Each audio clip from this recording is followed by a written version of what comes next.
Selamat pagi semuanya. Assalamualaikum warahmatullahi wabarakatuh.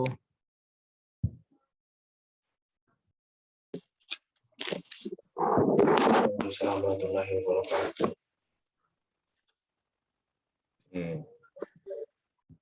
Kita ketemu lagi di semester 4. Semester 4 sekarang mata kuliah fokus ke kriptografi.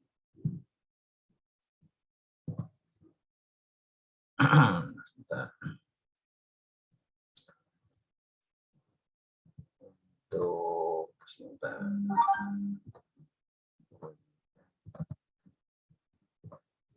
Materi kriptografi.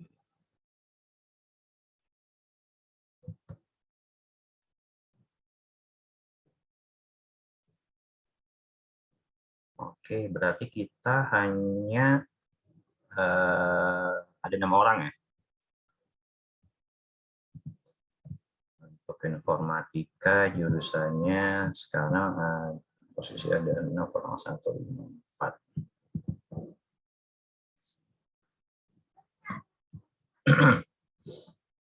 Oke, karena saya belum buat ininya, saya coba absensi dulu ya. Nah, di sini ada, tolong nyalakan kameranya sejenak.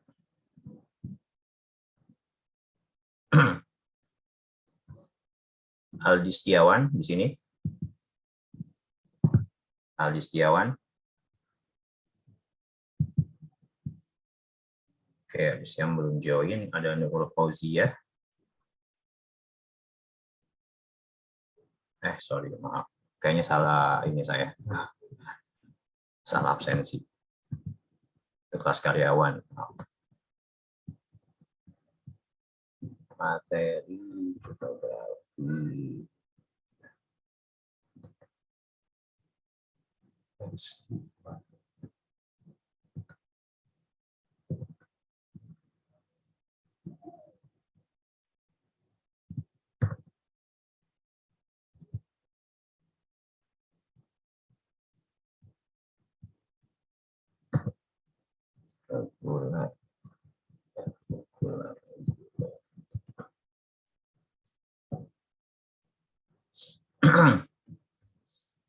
Oke, di sini ada Aditya Duta Ramadan. Hadir, Pak. Aditya, coba dinyalakan dulu kameranya supaya saya nggak lupa. Oke. Oke, Aditya, saya kasih sebentar.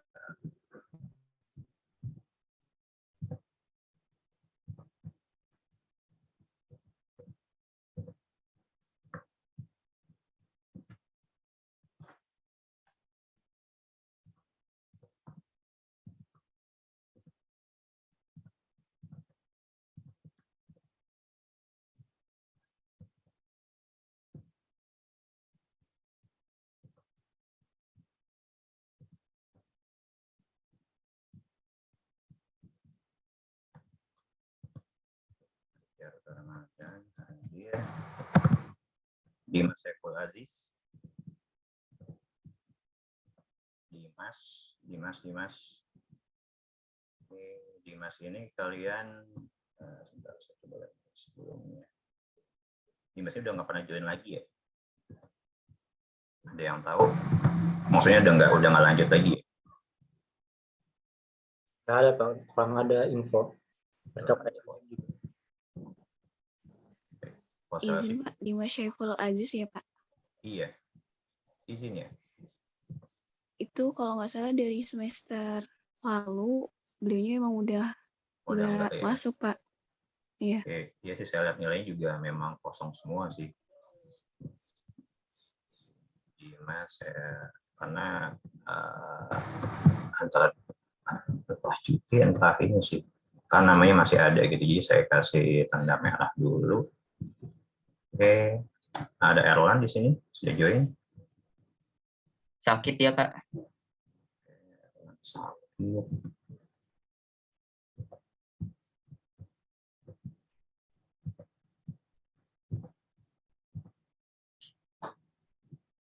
Sakit. Lalu ada Erlangga.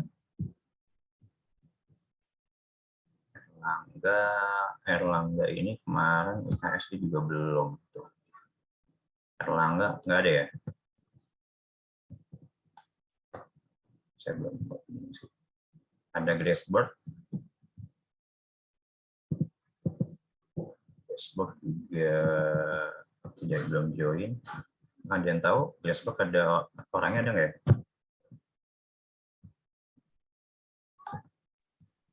Ini Belum juga ada, mau. Pak. Saya sih ngeliat dia sih kalau nggak salah katanya sering aktif gitu di kampus ya. Cuman agak sayang aja gitu. UTS-nya dia belum ujian yang semester kemarin.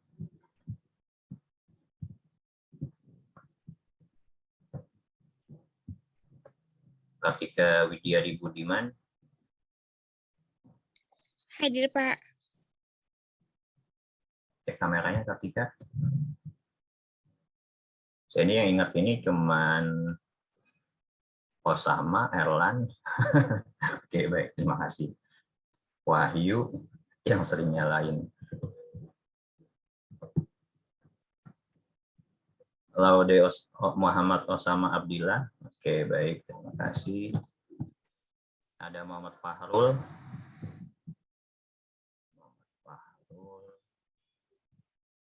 Muhammad Reza Pahlevi.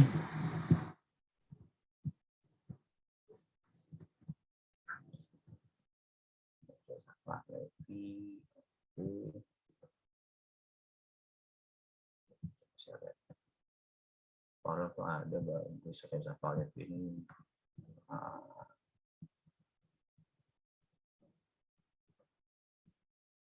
Nggak pernah hadir lagi. Rega Audrian Pratama. Rega. Oke. Rega.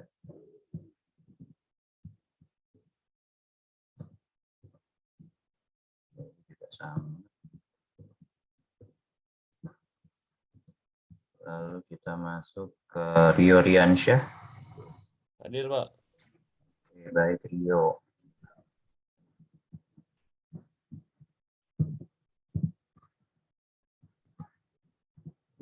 Iya. Wahyu Kurniawan Gultom. Oke. Hadir, Pak. Oke, baik. Zulfa Malika Amana. Hadir, Pak.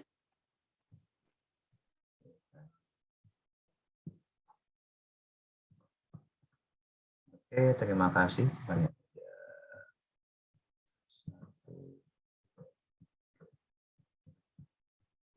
Oke, mungkin nanti yang ini saya belum bikin ininya. Tidak karena cuma 13 kurang 5 ya. Ya banyak sih. Ini akan bisa buat aja linknya. Oke.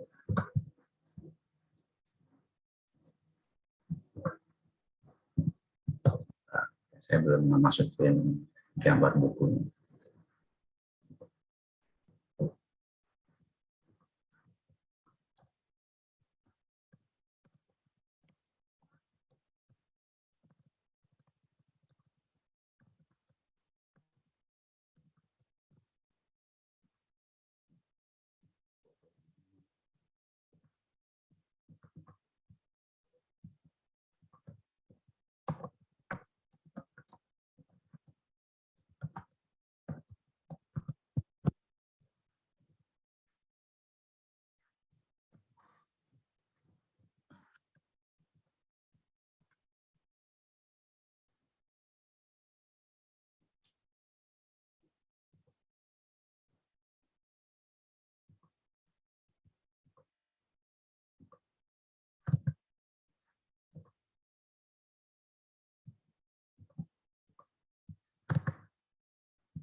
buat pengantarnya aja.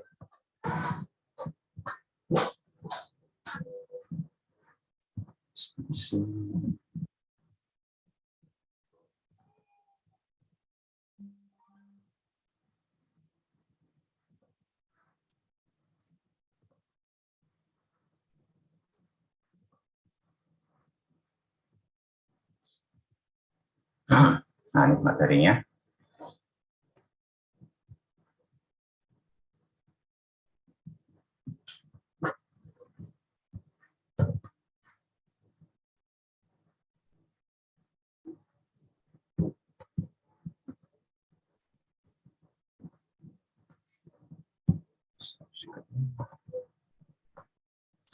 Oke, udah lihat semua materi screen saya.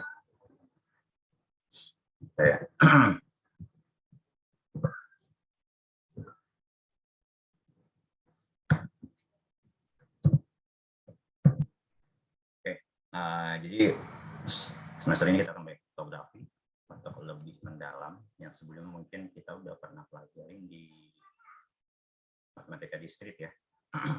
Jadi ya termasuk apa ya namanya, sub dari materi matematika diskrit.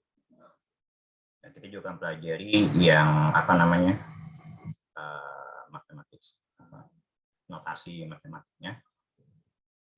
Tapi itu seperti apa? Nah, kita pakai e-learning seperti biasa.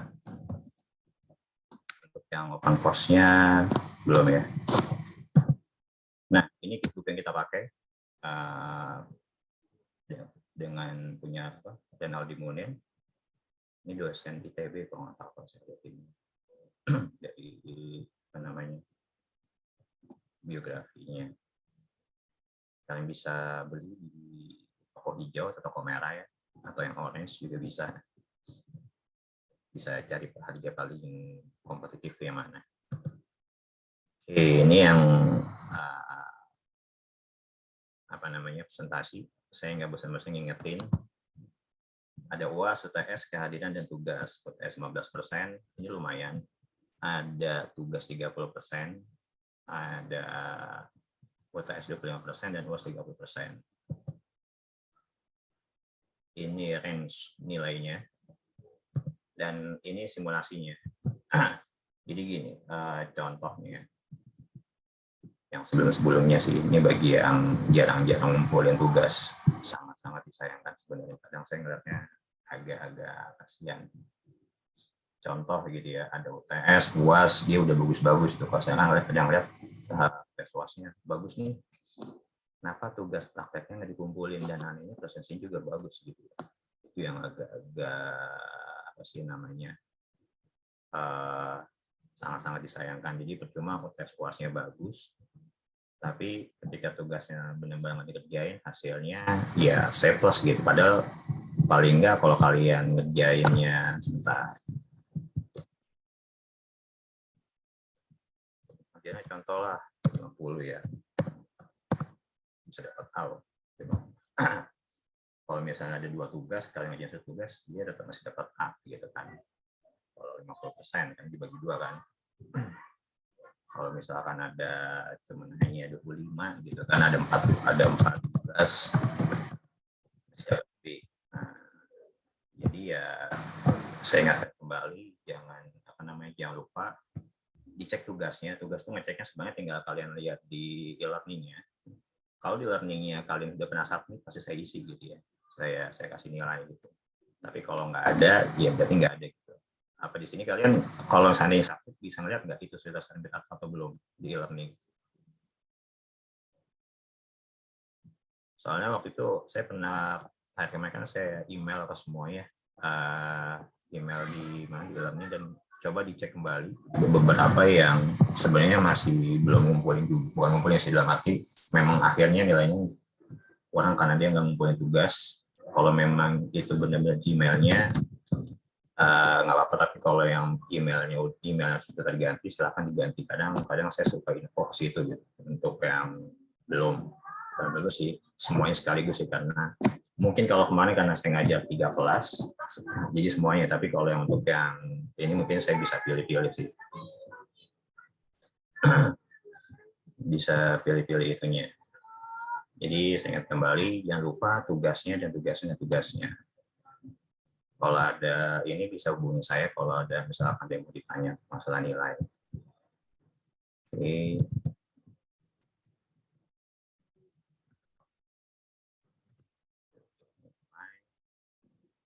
Bagaimana mendapatkan grade A?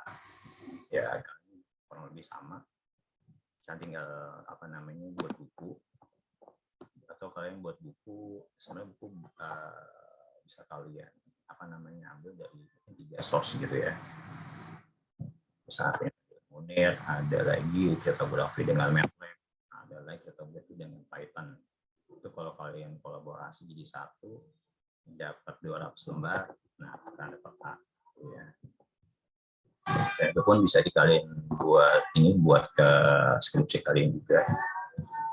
Oh ya, skripsi ya benar. Ngomong skripsi, saya pernah waktu itu kebetulan skripsi istri saya juga sama tentang, saya lupa sih, kriptografi atau steganografi gitu ya. Kalau steganografi itu mesti sekian pesan pada gambar, tapi kalau kripto enkripsinya di encrypt gitu teksnya. Nah, kita masuk ke materinya, kita pengantarnya ya. Secara terminologi ya, secara istilah gitu ya, yang untuk kriptografi sendiri. Jadi di kriptografi itu ada pengirim dan penerima pesan di sini. Yang seorang pengirim disebut dengan sender, yang mengirim kepada seseorang, dan seorang penerima disebut receiver-nya. Nah, kenapa butuh kriptografi? Karena agar pesan dapat dikirim secara aman. Dan di dalam kriptografi itu ada istilah pesan, plain text dan ciphertext. Pesan yaitulah dari isi sebuah informasi yang dapat dimaknai maknanya. Plain text-nya itu adalah berupa informasi yang dikirim,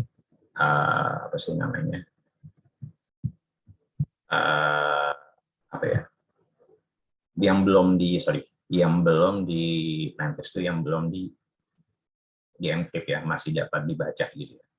Lalu ciphertext itu adalah plain text yang di dekripsi, yang diubah-ubah.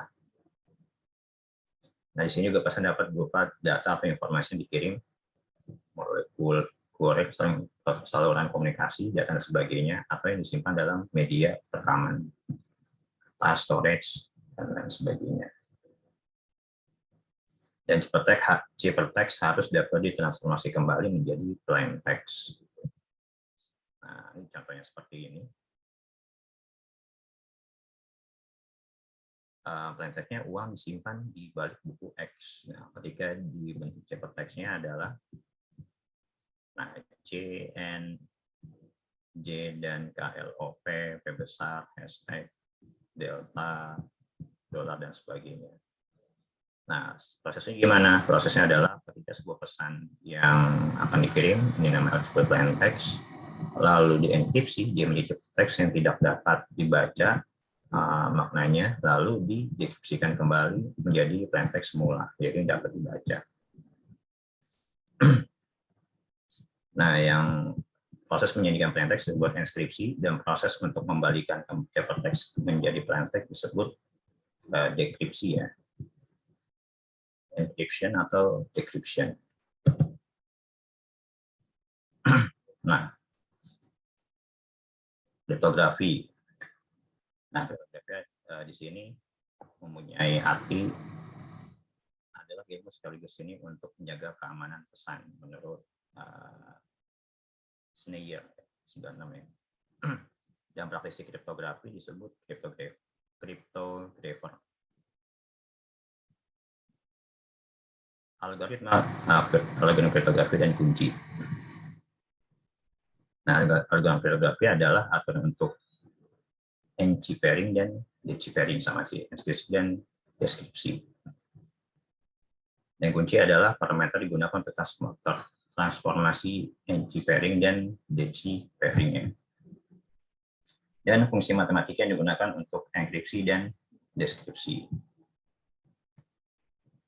Lalu di sistem kriptografi itu sendiri atau kriptosistem itu ada algoritma kriptografinya, plain text-nya, ciphertext-nya, dan kuncinya. Jadi ada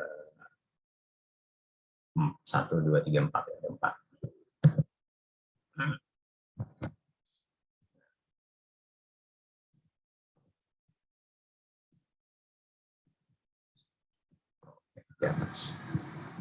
Nah, di sini juga ada penyadap.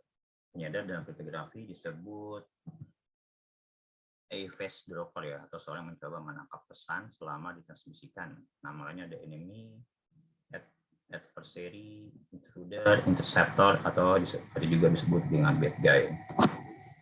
Jadi kalau ada orang yang ingin menyadap, ingin mengetahui isi dari sebuah kriptografi disebut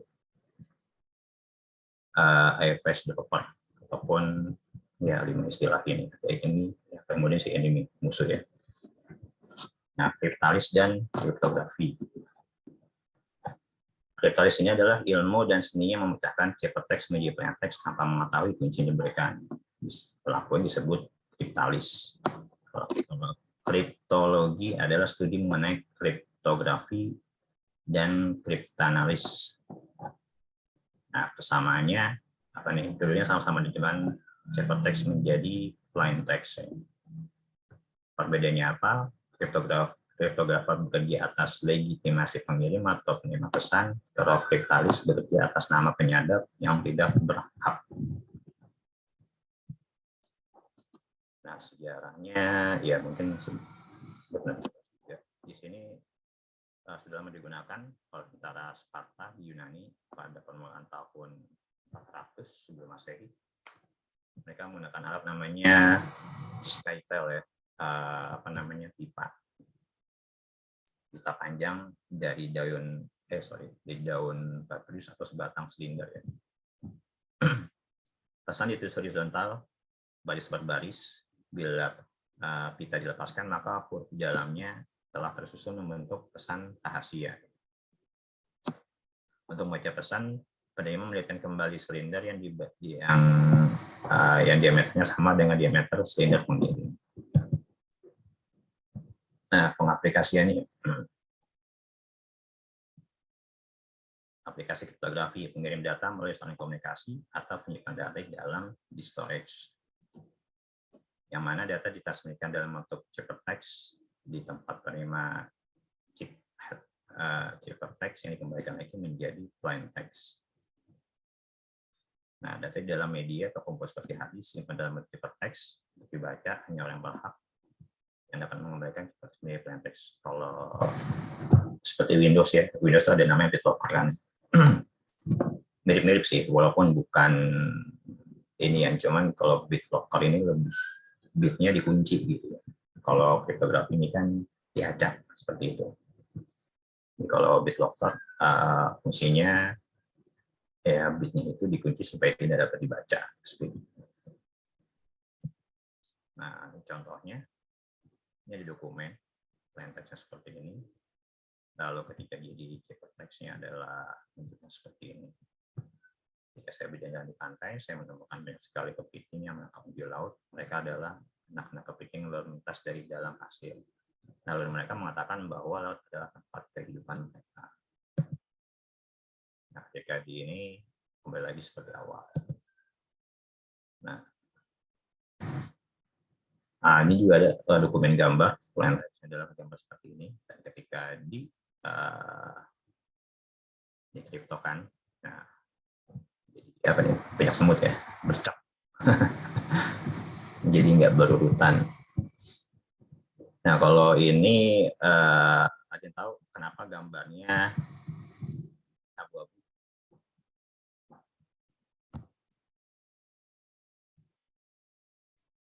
Ada yang tahu sebabnya kenapa nggak RGB gitu?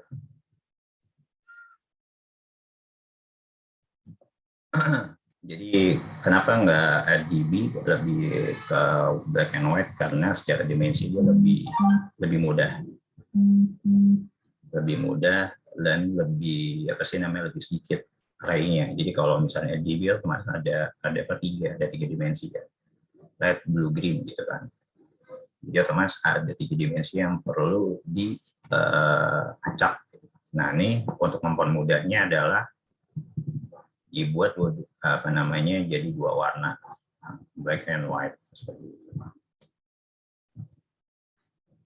Dan secara itu pun lebih kapasitas lebih ringan ya. Nah ini contohnya database yang ini hanya nama, tinggi dan berat ya.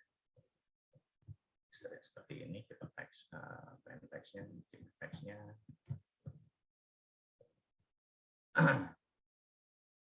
Nah, data di sehari-hari di mana kriptografi itu dapat ditemukan pada ATM, opening gam, komputer di lab, kantor, internet, bisnis sampai ke pangkalan militer.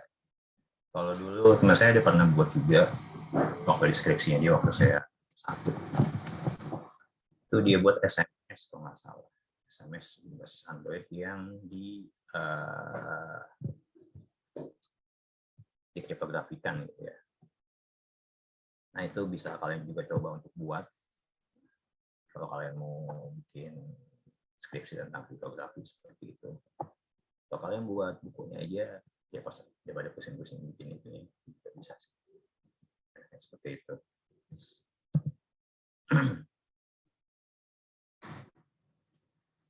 Nah, selain untuk menjaga kerahasiaan, kriptografi juga dapat menangani masalah keamanan menjadi 2 hal. Bukan 2 hal, 3 hal. Keabsahan pengirim, keaslian pesan, dan anti penyangkalan. Ya. Ketik saya. Keabsahan pengirim, user authentication, hal ini berkaitan dengan keaslian pengirim. Dengan kata-kata lain, masalah ini dapat diungkapkan sebagai pertanyaan, apakah pesan diterima benar-benar berasal dari pengirim sesungguhnya? Nah, dari keaslian pesan, hal ini berkaitan dengan keutuhan pesan data integrity ya. Dengan kata lain, masalah ini dapat diungkapkan sebagai pertanyaan, apakah pesan yang diterima tidak mengalami perubahan dan anti penyangkalan. Pengirim tidak dapat menyangkal berbohong bahwa dialah yang memesan. Nah, jadi bisa dibilang, iya ada 3 keabsahan, keaslian. Jadi ketika orang mengirim dengan kriptografi, nggak mungkin orangnya, nggak mungkin sih, bisa bisa diminimalisir lah seperti itu. Walaupun kalau misalkan orang yang tidak bertanggung jawab itu punya akses perangkat kita ya, itu gejala ceritanya. Ya, keaslian pesan di sini keabsahan pengirim, keaslian pesan, dan anti penyangkalan. Nah, di sini notasi matematikanya.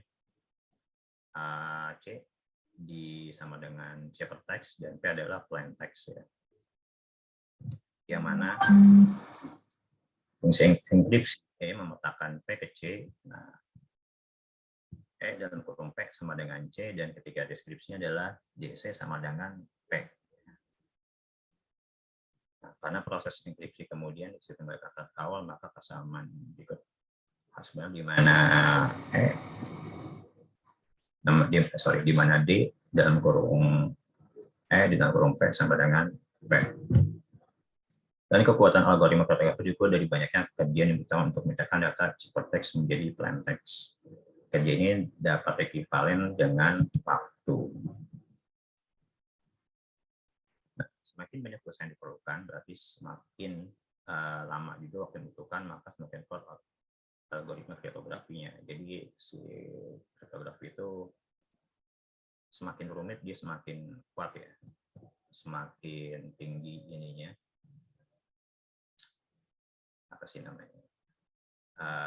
Enkripsinya semakin banyak yang misalkan satu menjadi 1 karakter itu di encrypt di 255 karakter, nah itu semakin itu juga seperti itu kuat. Jika kekuatan kriptografi ditentukan dengan menjaga keberhasilan algoritma, maka kalau mereka gunakan algoritma restricted ya, algoritma restricted tidak cocok lagi saat ini.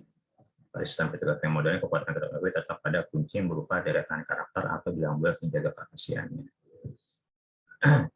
Dengan menekan kunci, maka fungsi enkripsi yang disitu menjadi di mana enkripsi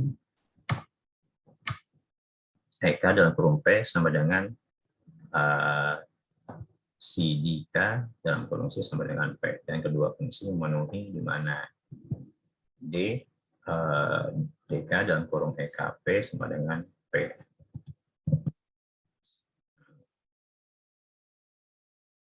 Nah, di sini ada dua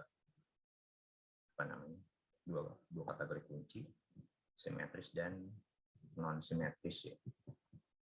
Jadi jika kunci deskripsi sama dengan kunci deskripsi, maka sistem kriptografi disebut sistem simetri atau sistem konvensional. Algoritma kriptografi disebut algoritma simetris dan algoritma konvensional. Ya, kuncinya sama dengan kunci yang berbeda. Atau algoritma simetri ya, data encryption standar. Ada juga yang beda kunci. Beberapa sistem kriptografi menggunakan kunci yang berbeda untuk enkripsi dan dekripsi. Misalnya kunci enkripsi adalah K1 dan kunci enkripsinya adalah K2, yang mana K1 tidaklah sama dengan K2. Nah, sistem ini sama dengan nilai simetri atau kalau waktu saya dulu kuliah non simetris ya. Atau sistem kunci publik ya. Algoritma kriptografi disebut algoritma nilai simetri atau algoritma kunci publik. Contohnya RSA yang susah nih. Ya, jelimet kalau membaca rumusnya. Sampai sini boleh ditanya tentang kriptografi atau udah ada ini ide-ide belum, atau ada yang mau udah ada ini ya skripsi apa namanya, ada bayang-bayang skripsi. Dulu saya semester 4 lah saya udah mulai nyari itu. Semester 4 saya udah mulai nyari caranya gimana, deskripsi yang sebelumnya datang ke kampus orang atau perpustakaannya sih. Waktu itu saya datang ke UIN, Budi Luhur, terus kemana lagi ya, ke Gunadarma. Waktu itu saya pesan Gunadarma, Budi Luhur. Kalau kalian ada waktu mau coba mampir ke Budi Luhur, Gunadarma buka nggak gitu perpustakaannya untuk lihat apa namanya skripsinya gitu ya. Karena kan kalian angkatan pertama nih, pengen coba untuk yang kriptografi, coba mampir ke sana. Saya lebih suka ke UIN karena lebih aksesnya lebih gampang di ininya, enggak terlalu ribet sih. Perpustakaan UIN kita bisa ke sana untuk coba cari-cari referensi gimana sih seperti itu. Kalau mau santai seperti itu ya. Kalau kalian mau buat skripsi santai, jadi semester tuh ya taruhlah dalam 1 bulan tuh 2-3 kali. Nggak dapat nih ke sini. Atau kalian dulu itu saya caranya adalah waktu skripsi sama tesis juga sama, saya lakukan juga sama, cuman bedanya kalau tesis kan udah kerja ya, waktunya agak susah. Kalau misalkan waktu S1 kan saya pure kuliah, itu ya enak-enak aja sih ya. Ke kampus, perpustakaannya saya datengin 2-3 kali dalam sebulan. Terus saya pilih-pilih, saya mengambil, waktu itu juga bingung awalnya mau ambil yang mana nih, mau ambil kriptografika atau apa namanya sistem informasi. Kalau waktu itu saya sistem informasi, kriptografi, jaringan itu jarang. Entah memang nggak boleh itu gimana, tapi boleh. Saya pakai jaringan. Jadi pas waktu itu awalnya bingung ininya, terus jaringan seperti apa gimana. Akhirnya saya pakai data magang sih, data magang di Gas. Seperti itu.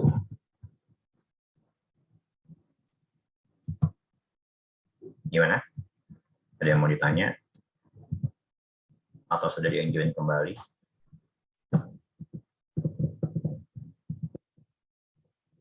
Masih 1, 2, 3, 4, 5, 6, 7, 8. 26 orang. bertanya, Laude? Silakan lanjut. Lanjut ya. Oke, kalau gitu sebenarnya nggak ada untuk materi kita pertama kali ini, pengantarnya seperti ini. Mungkin kita akan nanti pelajari juga yang sebelumnya notasi matematikanya ya, ada PBB, apalagi saya jadi agak lupa. PBB, terus ya C1 itu yang kriptografi lama ya. Sama ada beberapa metode yang kita lanjut nanti.